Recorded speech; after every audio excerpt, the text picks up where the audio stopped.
Dear friends, families, fellow Josephians, good morning. It is an absolute honor to stand before you to help kickstart the grand white day of my most beloved alma mater, my most beloved St. Joseph's. Standing in front of you today is a not so young man who once upon a time was running feverishly on the playground chasing a football right here. Reading the latest Kung Fu novel in the library was a perk. And being as naughty as possible without getting caught in the music room. Yes, for those of you who remember Miss Ju. It has been over 4 decades, yet the experiences are still fresh today. The friendship among classmates, many of them are here, and teachers is genuine and has only grown more profound. The lessons learned at school are only more timeless. One may ask, this is the age of ChatGPT, where anyone can write a long essay, draw a picture, and even score near perfectly on some traditional standardized test. What lessons could we have possibly learned which are still relevant at St. Joseph's? Ladies and gentlemen, I'm talking about the education of our core values. The one motto we should always remember, labor and virtue. Seems old-fashioned and out of date, frankly, to look at these two words with such reference at this day and age. After all, has been 150 years ago. But is it really? From personal experience, as a technology person and as an entrepreneur, these two simple words have served me as a guide, as a bastion of my hope and dream, as a principle I can hang on to during my own doubts, my failure, and sometimes during my triumph. Labor, what is that? Labor is an understanding that we need to work, grind our teeth, toil through muds to get what we want, to truly deserve the reward. Taking a shortcut is easy. Using ChatGPT or other generative AI, for instance, to write an essay is easy. But let me assure you, without working your brain as hard as you can, without the pain and agony of forcing yourself to have critical thinking, your effort will have no soul. Labor is not only restricted to physical and manual labor, more importantly, is the willingness to work hard with your brain, to study, to observe, to question, and to reason. And you know what? You will even get frustrated taking a shortcut.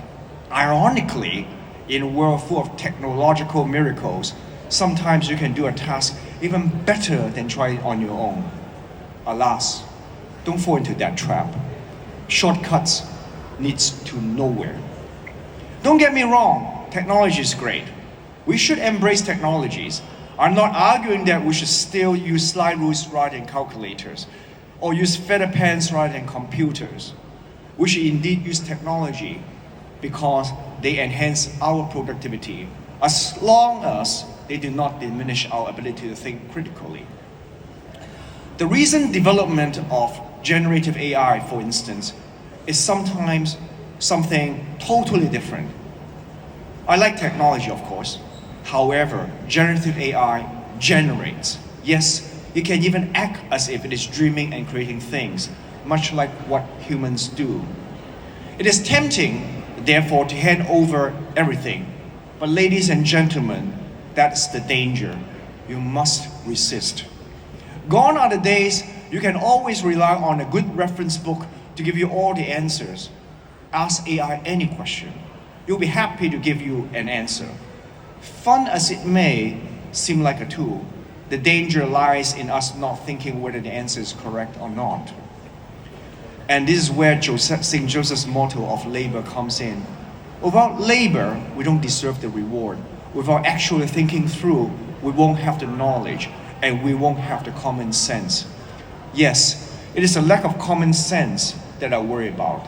Important skills which can only be acquired through laborious hard working. Why would you think not to drive your car into the lake even when the GPS tells you to do so? Why would you think that an image is probably fake? Why would you think that an article is full of fake data? Yes, you can be an expert. You are, after all, human. And this is only because we are all gifted with the capacity to think and have not just one but two capacities to think, level 1 and level 2, as Nobel Economic Laureate Daniel Kahneman has so eloquently stated. Aristotle once said, "The ignorant man pronounces, the wise man questions and reflects." Talk is easy. People like to have different paths to exercise and labor. But this is what I do. Simple things which remind myself if I need to work. I have a way to remind myself that I'm in control, however contrary that may be. Every morning, I wake up making my own bed, brushing the teeth, and then cleaning the sink. That's it.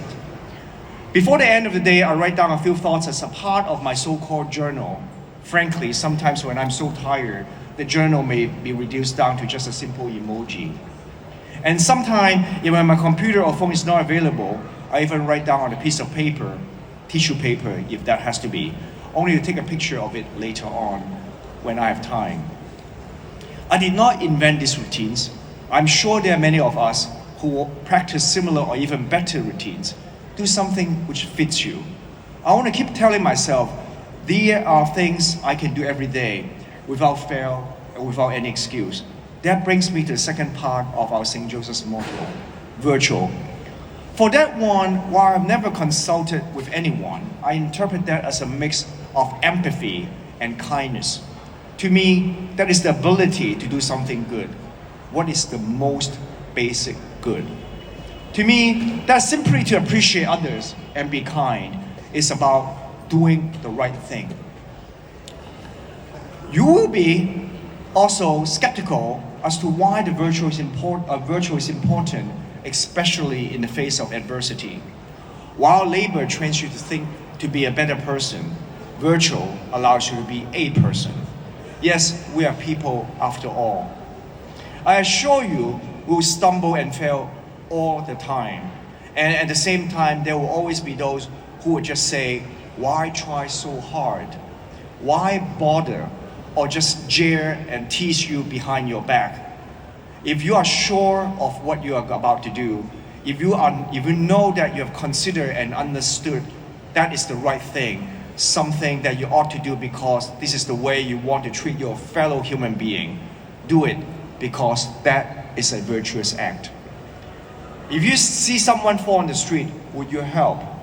If you go on the bus and see a needy person, would you vacate your seat? If you're on the bus, would you turn down the volume? If someone teases you, ridicules you, and look at you in every possible way that you should give up, will you? For that, let me quote you one of my most favorite speeches. It is not the critics who count, not the man who points out how the strong man stumbles, or where the doers of deeds could have done better. The credit belongs to the man who is actually in the arena, whose face is marred by dust and sweat and blood, who strikes violently, who errs, comes up short again and again, because there's no great effort without error and shortcoming, but those who knows the great enthusiasm, the great devotions, who spends himself in a worthy cause, who at the best knows in the end the triumph of high achievement, and who at the worst, if he fails, at least he fails while daring greatly, so that his place shall never be with those cold and timid souls who knew neither victory nor defeat. Dear friends and fellow Josephians, labor and virtue, no compromise, never. Thank you and have a good day.